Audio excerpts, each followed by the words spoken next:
Hi friends, welcome back to my YouTube channel. ഇന്ന് നമുക്ക് ക്യാരറ്റും പയറും കൊണ്ട് ഒരു മെഴുക്കുവരട്ടി ഉണ്ടാക്കിയാലോ. അതെങ്ങനെയാണ് തയ്യാറാക്കുന്നതെന്ന് നോക്കാം. പോകാം റെസിപ്പിയിലേക്ക്. അതിനുവേണ്ടി കുറച്ച് പയർ എടുത്തിട്ടുണ്ട്. ഇത് ഞാൻ നീളത്തിൽ അരിഞ്ഞു വെച്ചിട്ടുണ്ട്. ഇത് നാടൻ പയറാണ്. കുറച്ച് ക്യാരറ്റ് എടുത്തിട്ടുണ്ട്, വളയും ചെറിയുള്ളി എടുത്തിട്ടുണ്ട്, കുറച്ച് തേങ്ങ എടുത്തിട്ടുണ്ട്, വെളുത്തുള്ളി എടുത്തിട്ടുണ്ട്, പച്ചമുളക് എടുത്തിട്ടുണ്ട്, വറ്റൽമുളക് എടുത്തിട്ടുണ്ട്, കറിവേപ്പില എടുത്തിട്ടുണ്ട്. ഈ മെഴുക്കുവരട്ടിയിൽ തേങ്ങ ഇടുമ്പോൾ കുറച്ചുകൂടെ നല്ലൊരു ടേസ്റ്റ് കിട്ടും.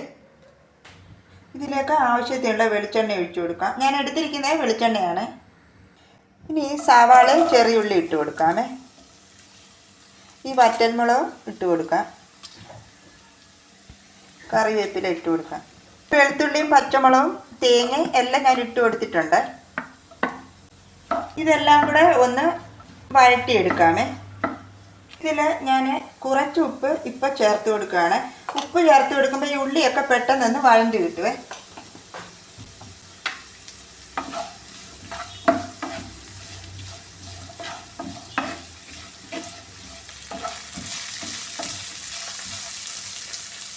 കാൽ ടീസ്പൂൺ മഞ്ഞൾ പൊടി ചേർത്ത് കൊടുക്കാമേ. കാൽ ടീസ്പൂൺ മുളക് പൊടിയെ. ഞാൻ എടുത്തിരിക്കുന്ന കാശ്മീരി ചില്ലിയാണ്. ഇത് ഞാൻ അധികം ചേർത്ത് കൊടുക്കുന്നില്ല, കാരണം പച്ചമുളക് ചേർത്തിട്ടുണ്ടല്ലോ. ഇതൊന്ന് നന്നായിട്ടൊന്ന് ചൂടാക്കിയെടുക്കാം, ഇതിൻ്റെ ഈ പച്ച ഫ്ലേവർ ഒന്ന് മാറാൻ വേണ്ടി.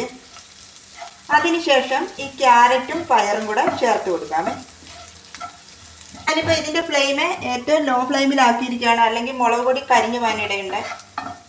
മുളക് പൊടി ഇതിലിട്ട് നന്നായിട്ടൊന്ന് ചൂടായിട്ടുണ്ട്. ഇനി ഇതിലേക്ക് ഈ പയർ ചേർത്ത് കൊടുക്കാമേ.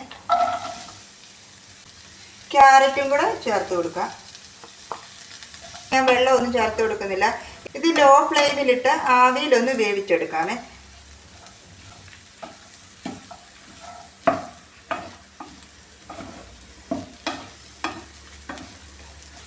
ഇതെല്ലാം കൂടെ നന്നായിട്ടൊന്ന് മിക്സ് ചെയ്യാം.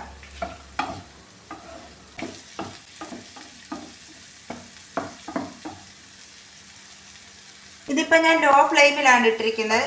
ഇനി ഇത് അടച്ചു വെച്ച് ആവിയിലൊന്ന് വേവിച്ചെടുക്കാം. 2-3 പ്രാവശ്യമായിട്ട് ഇടയ്ക്ക് ഇത് തുറന്ന് നോക്കി ഒന്ന് ഇളക്കി കൊടുക്കാമേ, അല്ലെങ്കിൽ ഇത് അടിക്ക് പിടിക്കാനിടയുണ്ട്. ഇനി ഇതൊന്ന് തുറന്ന് നോക്കി ഒന്ന് ഇളക്കി കൊടുക്കാമേ.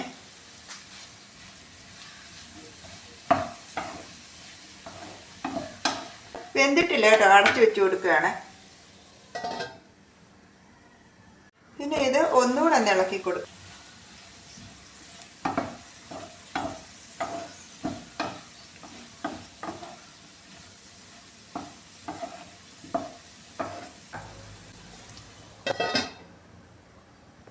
ഇതെല്ലാം വെന്തിട്ടുണ്ട്. ഇനി ഇത് നന്നായിട്ടൊന്ന് ഫ്രൈ ആക്കി എടുക്കാമേ.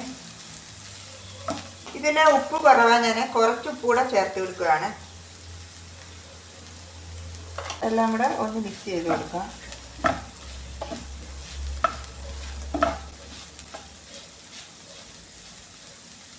ഒന്നുകൂടെ ഒന്ന് ഇളക്കി കൊടുക്കാം.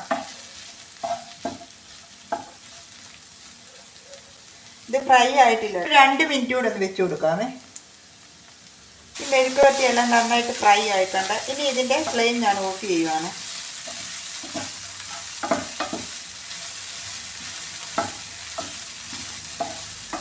മെഴുക്കുവരട്ടി നല്ല ടേസ്റ്റാണ്. പയർ മാത്രമായിട്ട് മെഴുക്കുവരട്ടി വെച്ചാൽ ഇത്രയും ടേസ്റ്റ് കിട്ടിയില്ല. ഈ ക്യാരറ്റും പയറും കൂടെ വെക്കുമ്പോൾ ഒരു പ്രത്യേക ടേസ്റ്റാണ്. നമ്മുടെ ക്യാരറ്റും പയറും കൂടെ ഉള്ള മെഴുക്കുവരട്ടി ഇവിടെ റെഡി ആയിട്ടുണ്ട്. ഇതുപോലെ ഒന്ന് ട്രൈ ചെയ്ത് നോക്കുക. ട്രൈ ചെയ്ത് നോക്കിയിട്ട് ഫീഡ്ബാക്ക് അറിയിക്കാൻ മറക്കരുത്. എൻ്റെ വീഡിയോ ഇഷ്ടമായാൽ ലൈക്ക് ചെയ്ത് സപ്പോർട്ട് ചെയ്യാൻ മറക്കരുത്. നിങ്ങൾ എൻ്റെ വീഡിയോസ് ആദ്യമായിട്ടാണ് കാണുന്നതെങ്കിൽ എൻ്റെ ചാനൽ ഒന്ന് സബ്സ്ക്രൈബ് ചെയ്ത് സപ്പോർട്ടും കൂടെ ചെയ്തേക്കണേ. വീഡിയോ ഇഷ്ടമായാൽ പ്ലീസ് സബ്സ്ക്രൈബ് മൈ ചാനൽ. അടുത്ത വീഡിയോയിലൂടെ നമുക്ക് വീണ്ടും കാണാം. Thank you.